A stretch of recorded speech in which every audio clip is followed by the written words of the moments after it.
And जय हिंद सभी को। Welcome to my YouTube channel UPSC with Himanshi Yadav.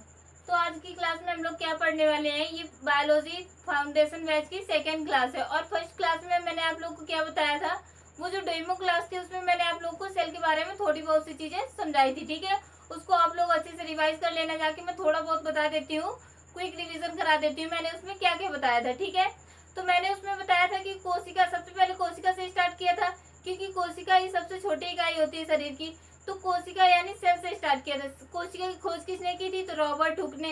कब, 1665 में। कैसी कोशिका खोज की थी, तो मृत कोशिका यानी मरी हुई कोशिका की खोज की थी। उसके बाद कौन आए, लेवेनहॉक, उन्होंने जीवित कोशिका की खोज की। कब, 1674 यानी कि 9 साल बाद। उसके बाद फिर ऐसे ही मैंने चीजें एक दो बताई थी, वो डेमो क्लास थी इसलिए उसमें थोड़ा समझाया था।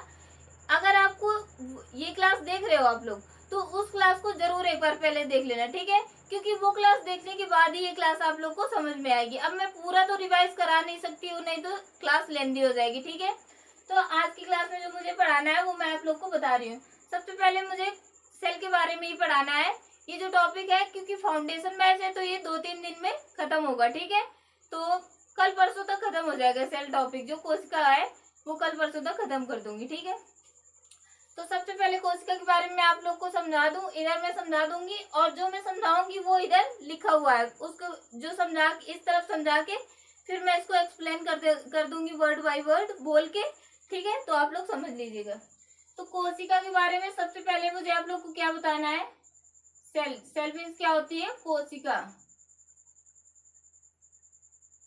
वन लाइनर क्वेश्चन इधर से बहुत बनता है। ठीक है, तो सबसे छोटी कोशिका यानी कि स्मॉलेस्ट सेल, सबसे छोटी कोशिका यानी कि स्मॉलेस्ट सेल कौन सी होती है, स्मॉलेस्ट सेल माइकोप्लाज्म। क्या होती है, तो माइकोप्लाज्म।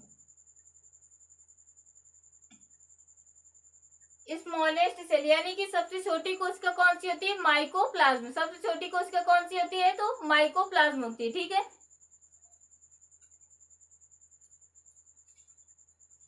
सबसे छोटी कोशिका, तो अभी मैंने आप लोग को बताया क्या होती है, माइकोप्लाज्म।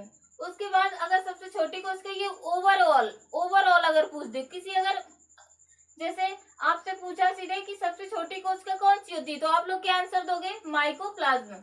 अगर आपसे पूछा सबसे बड़ी कोशिका, लार्जेस्ट सेल, तब आप लोग क्या आंसर दोगे, ऑस्ट्रिक एग यानी कि शुतुरमुर्ग का अंडा। क्या होता है, ऑस्ट्रिक एग, ऑस्ट्रिक एग होता है। ठीक है, अब देखो क्या है, ये ओवरऑल सबसे छोटी कोशिका है। अगर आपसे ऐसा पूछ दे कि मानव में सबसे छोटी कोशिका, तो क्या हो जाएगा, इन ह्यूमन। मानव में सबसे छोटी, स्मॉलेस्ट सेल, मानव में सबसे छोटी कोशिका क्या होती है, तो स्पर्म यानी कि क्या होता है, शुक्राणु। क्या होता है, शुक्राणु, जो कि पुरुषों में पाया जाता है। उसके बाद लार्जेस्ट सेल इन ह्यूमन यानी कि मानव में लार्जेस्ट सेल कौन सी होती है, तो लार्जेस्ट सेल होती है ओवम यानी कि अंडाणु, जो कि महिलाओं में पाया जाता है। अंडाणु किसमें पाया जाता है, ओवम महिलाओं में पाया जाता है, और स्पर्म यानी कि शुक्राणु किसमें, पुरुषों में पाया जाता है। उसके बाद मानव में सबसे लंबी लॉन्गेस्ट सेल कौन सी होती है, सबसे लंबी कोशिका। ठीक है, तो सबसे लंबी कोशिका कौन सी होती है, न्यूरॉन सेल या फिर नर्व सेल कह दो आप। ठीक, न्यूरॉन सेल, नर्व भी बोल सकते हो आप। तो ओवरऑल सबसे छोटी कोशिका माइकोप्लाज्मा, सबसे बड़ी कोशिका शुतुरमुर्ग का अंडा यानी कि ऑस्ट्रिच एग। उसके बाद मानव में सबसे छोटी कोशिका तो स्पर्म, जो कि पुरुषों में पाया जाता है, और मानव में सबसे बड़ी कोशिका तो ओवम यानी कि अंडाणु, जो कि सिर्फ महिलाओं में पाया जाता है। उसके बाद लॉन्गेस्ट यानी कि सबसे लंबी कोशिका तो न्यूरॉन सेल यानी कि तंत्रिका कोशिका, जो कहाँ पर पाई जाती है, ब्रेन में। ब्रेन में कौन सी कोशिका पाई जाती है, न्यूरॉन सेल यानी कि तंत्रिका कोशिका पाई जाती है। और तंत्रिका कोशिका में सेल डिवीजन ना के बराबर होता है। ठीक है, सेल डिवीजन क्या है, कोशिका विभाजन, मैं आप लोग को आगे बताऊंगी अभी। ठीक है, इसके बाद हम लोग को क्या पढ़ना है, सेल डिवीजन,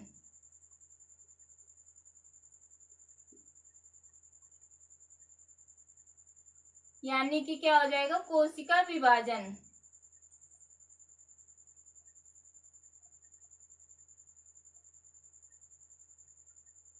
देखो ये क्या है, उंगली है।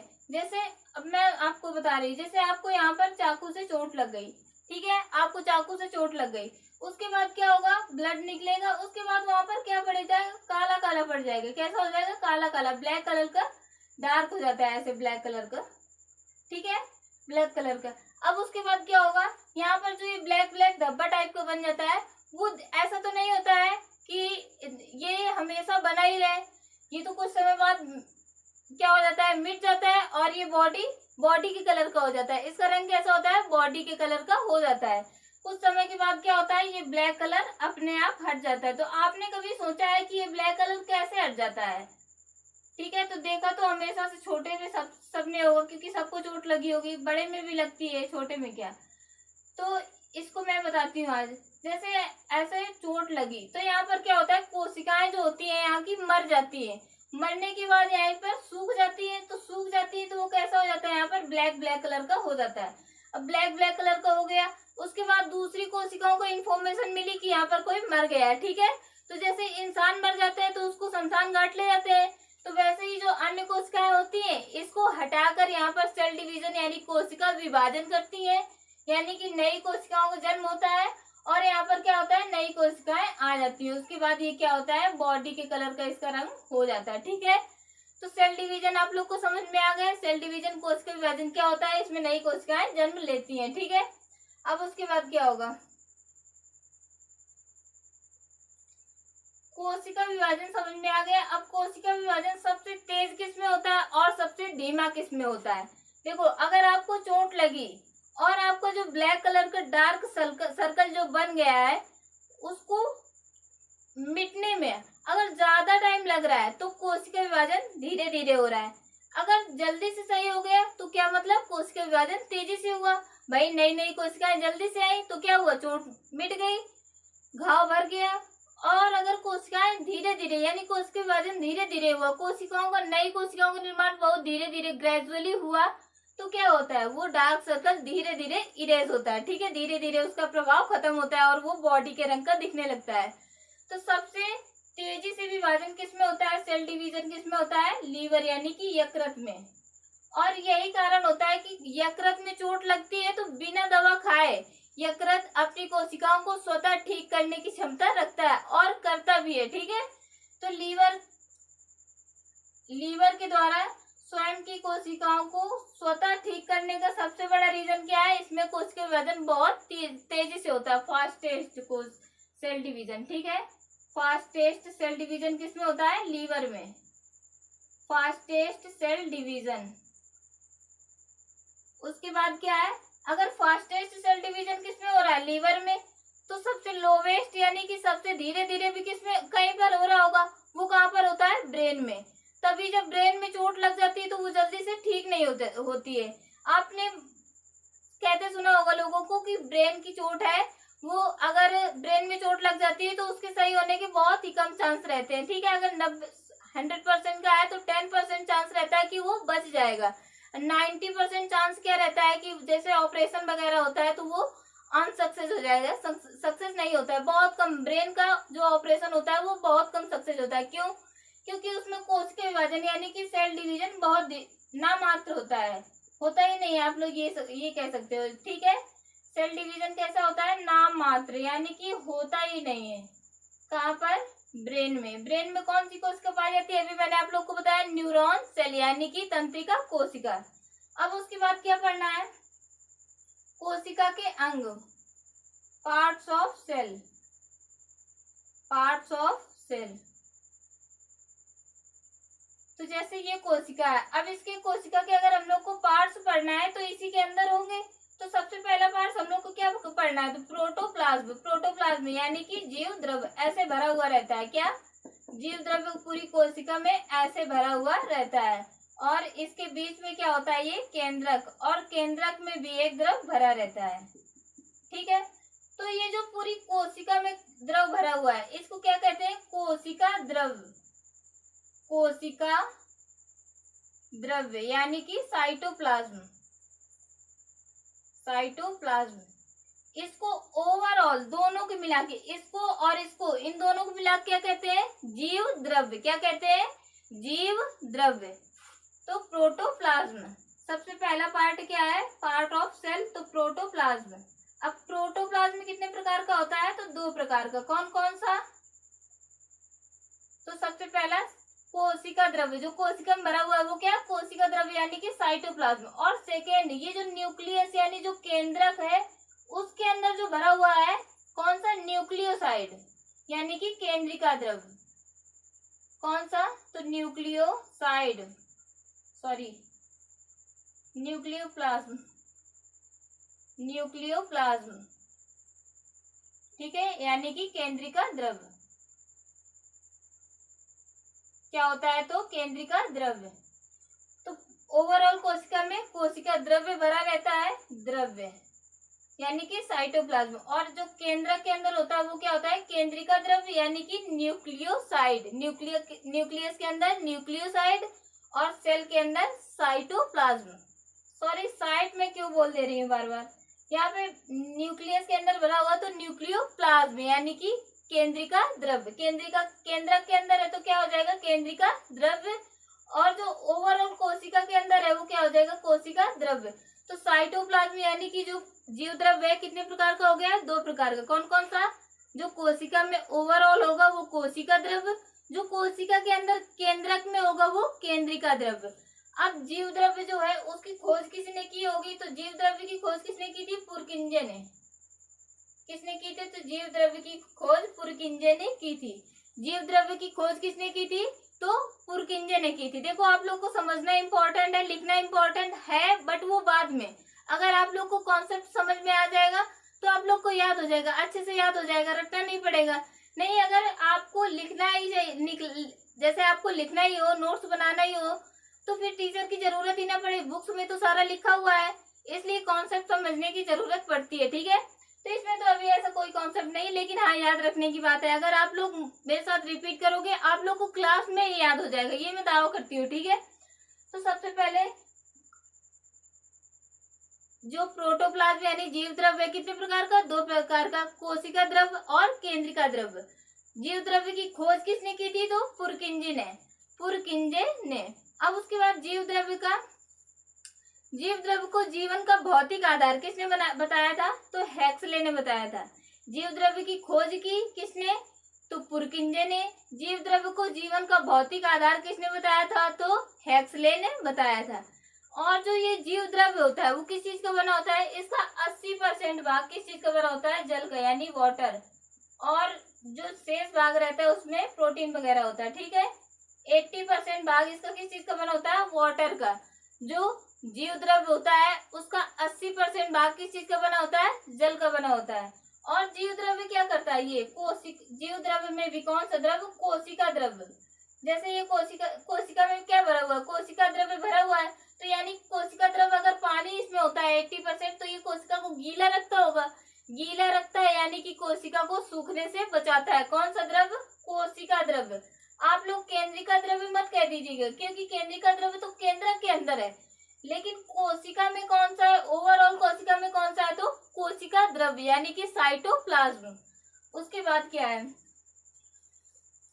अब इसमें जो मैंने अभी इधर आप लोग को बताया हुआ इधर पे लिखा हुआ है, उसको आप लोग को मैं एक बार समझा देती हूँ। तो the smallest cell is mycoplasma, सबसे छोटी कोशिका माइकोप्लाज्मा, अभी आप लोग को बताया मैंने। The largest cell is ostrich egg, सबसे बड़ी कोशिका शुतुरमुर्ग का अंडा है। ऑस्ट्रिक एग, शुतुरमुर्ग का अंडा। The longest cell is the क्या?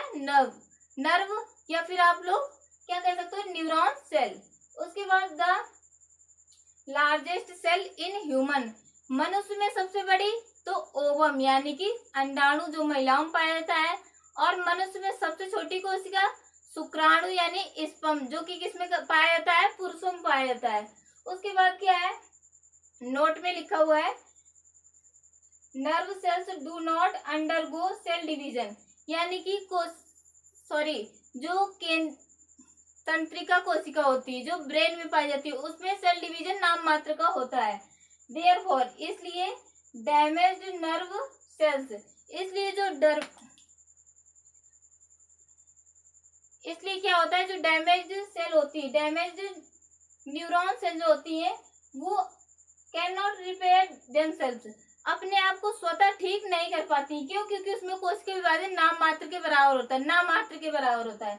This is why a severe of head injury can be fatal, और यही रीजन है कि ये घातक होता है। ठीक है, कोशिका विभाजन नहीं होता है तो चोट भी अच्छे से भर नहीं पाती है, ऑपरेशन भी इसीलिए ज्यादातर माइंड के सक्सेस नहीं होते। उसके बाद क्या है, the fastest cell division occurs the liver, जो लीवर यानी यकृत में होता है, सबसे तेजी से विभाजन होता है, मैंने अभी बताया आप लोग को।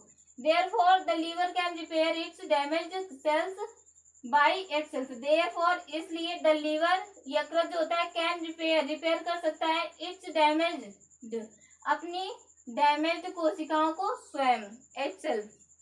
उसके बाद क्या है, प्रोटोप्लाज्म, तो इट वॉज डिस्कवर्ड बाय पुरकिंजे, इसको किसके द्वारा खोजा गया था, पुरकिंजे के द्वारा। It is a transparent jelly like substance, ये एक तरल गाढ़ा पदार्थ होता है। ठीक है, ट्रांसपेरेंट होता है।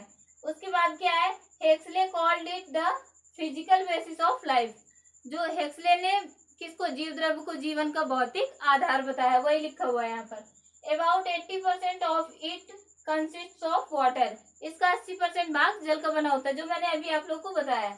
उसके बाद इट इज टू टाइप्स, कौन कौन सा, कोशिका द्रव्य और केंद्रिका द्रव्य। साइटोप्लाज्म, साइटो मीन्स कोशिका, तो प्लाज्म, प्लाज्म मीन्स क्या हो गया, द्रव्य। साइटोप्लाज्म यानी कोशिका द्रव्य, न्यूक्लियस प्लाज्म, न्यूक्लियस से हो गया न्यूक्लियस यानी कि केंद्रक, और प्लाज्म से द्रव्य, तो न्यूक्लियोप्लाज्म, तो केंद्रिका द्रव्य। उसके बाद क्या हो जाएगा, cytoplasm protect the cell from drying, अभी मैंने आप लोग को बताया कि कोशिका द्रव्य जो होता है वो कोशिका को सूखने से बचाता है। ठीक है, तो इसको मैं इरेज कर दे रही हूँ, और जो इस साइड लिखा हुआ है इसको आप लोग स्क्रीनशॉट ले लीजिएगा और इसका नोट्स बना लीजिएगा।